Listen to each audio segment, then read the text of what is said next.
Hello everyone, আসসালামু আলাইকুম। Welcome to my Facebook new another video. তো আজকে আপনাদের সামনে নতুন একটা রেসিপি নিয়ে হাজির হলাম। তো আজকে আমি আপনাদেরকে দেখাবো যে কিভাবে ঘরোয়া পদ্ধতিতে লেবুর পিনিক তৈরি করবেন।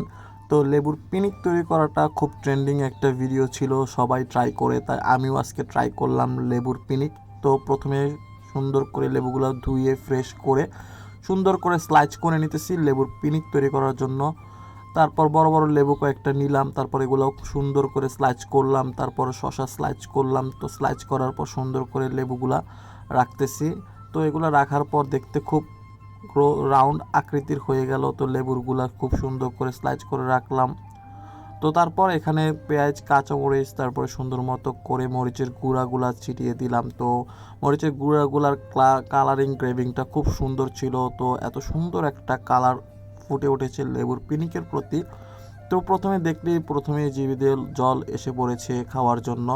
তো তারপর খুব সুন্দর করে সাদা লবণ দিয়ে দিলাম, বিট লবণ দিয়ে দিলাম, তারপর এটা হাত দিয়ে কম্বিনেশন করে মাখিয়ে তারপর সরিষার তেল দিয়ে তৈরি করে ফেললাম ঝটপট লেবুর পিনিক।